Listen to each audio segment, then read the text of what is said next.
Uma família de patos na grande cidade de Patópolis foi a responsável pela renascença das animações da Disney. Você está aqui pronto para ouvir agora a história de...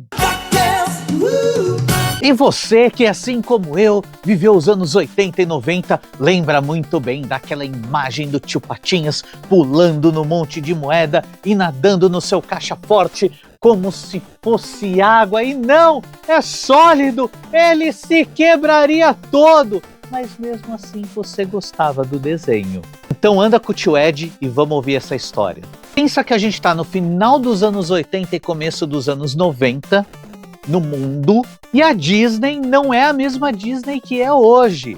É uma Disney que o seu departamento de animação estava ali respirando por aparelhos. As animações do cinema já não estavam com aquele dinheiro todo, não estava vindo, não estava rendendo. E sinceramente, desenho na televisão era lixo.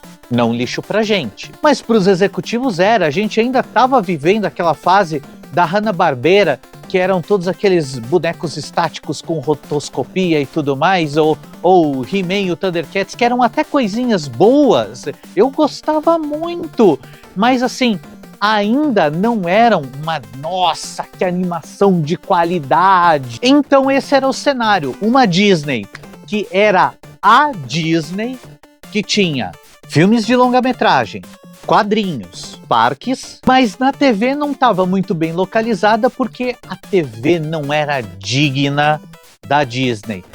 Mas olha só que interessante, a Disney estava meio que quase quebrando. É nessa hora que os executivos viraram e falaram assim: bom, a gente não pode mais viver de medo, a gente vai ter que ser usado de alguma forma. Então o board da Disney, eles contratam duas pessoinhas muito interessantes nessa história. O CEO agora seria Michael Eisner e o Jeffrey Katzenberg iria assumir aí os estúdios de animação. Esse Eisner, ele tinha uma visão muito diferente do mercado, principalmente para televisão, porque ele vinha da Paramount, ele vinha da ABC.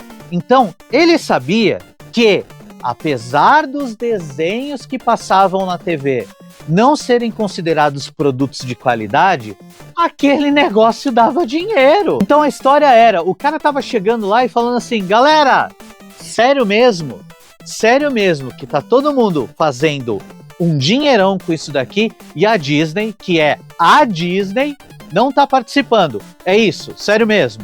Diz a lenda que numa das primeiras reuniões, ele chega lá, bate na porta assim, metralhadora na mão, e fala para os executivos que já estavam lá, que era tudo tiozinho velho: quer dizer que a gente tá fora dos desenhos animados da TV? Aí os velhos viram lá e respondem: mas é que TV não é Disney, nós somos melhor que isso. Somos melhor que isso, mas não estamos ganhando dinheiro, né?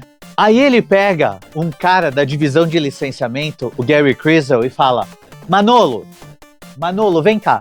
Chega aqui do meu ladinho. Tem uma missão para você. Você vai fazer a divisão de animação para a televisão. Ah, mas como? Do zero, irmão. Vai.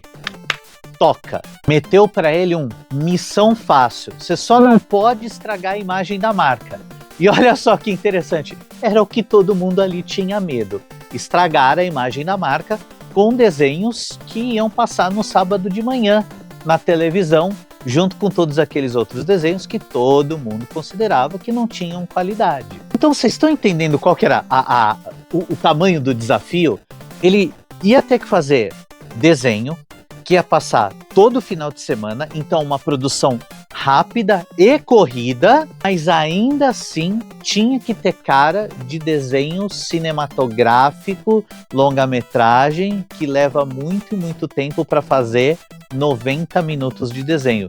Lembra você que está assistindo, lembra que um desenho aí tem uns 22 minutos de episódio, se for daqueles curtinhos é metade desse tempo, 11 minutos, mas daí são 2, você entendeu, né? Então assim, 90 minutos é tipo um mês, 2 de desenho passando todo sábado, e o cara tinha que fazer ali, ó, pra ter direto.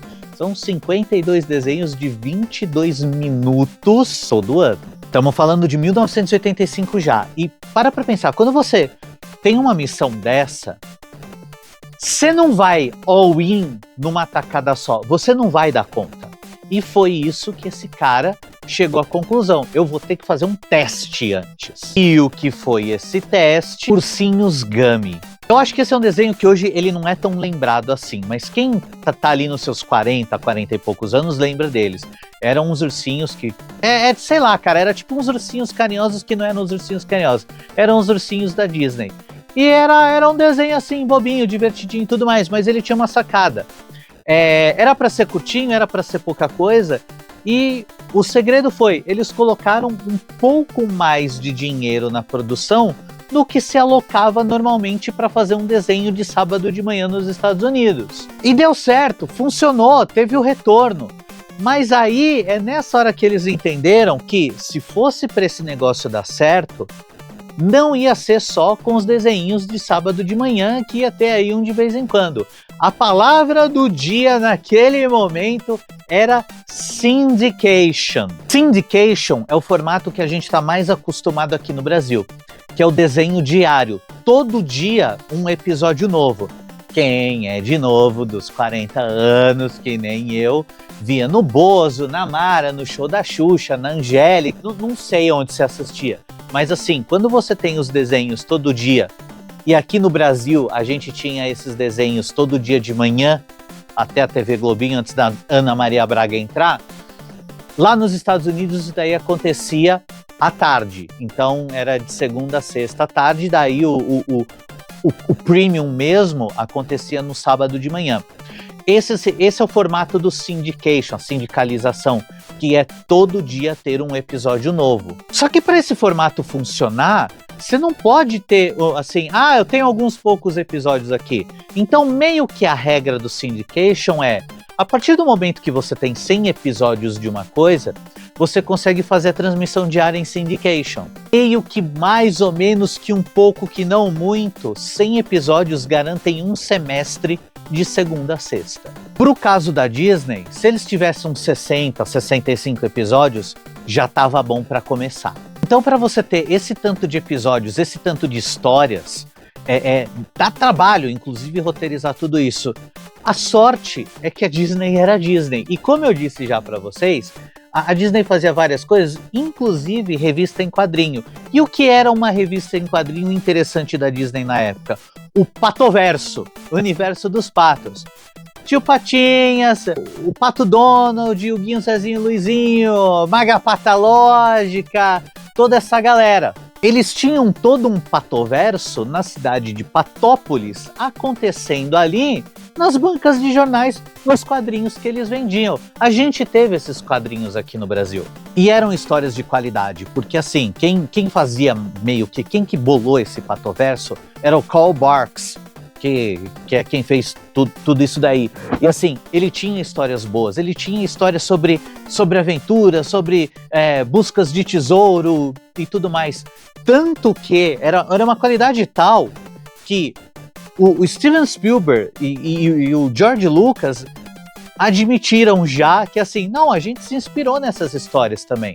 Então eles chamam como produtor o Jim Magon e ele olha para esse universo e fala, é isso mesmo, é daqui que a gente vai beber, é dessa água que a gente vai beber. Só que tem um problema. O personagem principal do Patoverso, como você já deve adivinhar, é o Pato Donald. E como você deve muito bem lembrar, ele tem ali uma certa característica de fala. Isso inviabilizaria para ter as falas dele. Não suficiente, um dos gimmicks do Pato Donald é que ele se estressava muito fácil. A graça dele, na época, é que ele estourava e tinha todo o surto dele. Então, assim, por uma série de aventuras, talvez não funcionaria muito bem. Então, um personagem difícil de fazer dublagem, junto com um temperamento conhecidamente difícil, não ia casar bem. Então foi só fazer uma solução narrativa para ele não estar na história. Logo no primeiro episódio, Pato Donald vai para a marinha, vai para alto mar e deixa os sobrinhos dele, o Guinho, Zezinho e Luizinho, com o Tio Patinhas. Tudo isso funciona porque você tem duas coisas muito interessantes com esses personagens. Primeiro, o Tio Patinhas tem muito dinheiro e lá no lore dele ele conseguiu esse dinheiro também em aventuras. Ele começou procurando ouro no Yukon. Então assim, ele é naturalmente um explorador. E pelo outro lado, o Guinho, Zezinho e o Luizinho tinham muito a ver com aquele negócio do escoteiro mirim. Deu aquele match gostoso. Então voltamos ao negócio do negócio.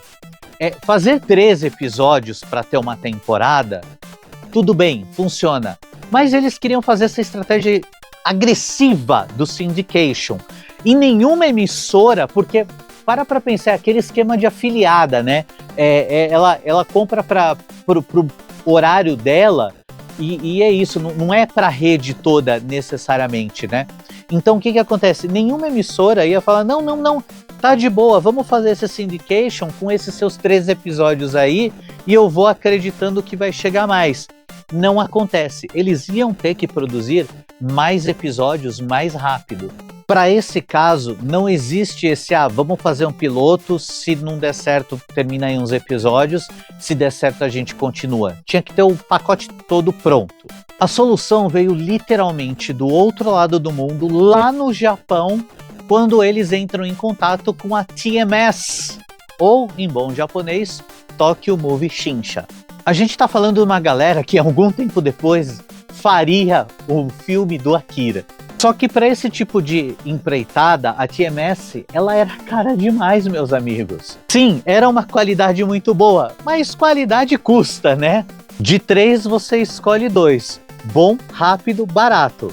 Você não pode ter os 3 ao mesmo tempo. Então, parte da animação iria também para One Film Productions. Um pouquinho dali, um pouquinho daqui, faz uma mescla, o negócio funciona e a animação vai dar certo. Beleza, conseguimos, vamos ter uma animação boa.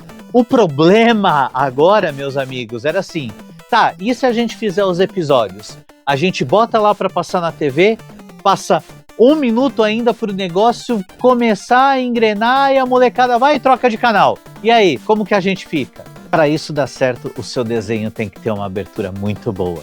E aí, meus amigos, eu só digo uma coisa para vocês.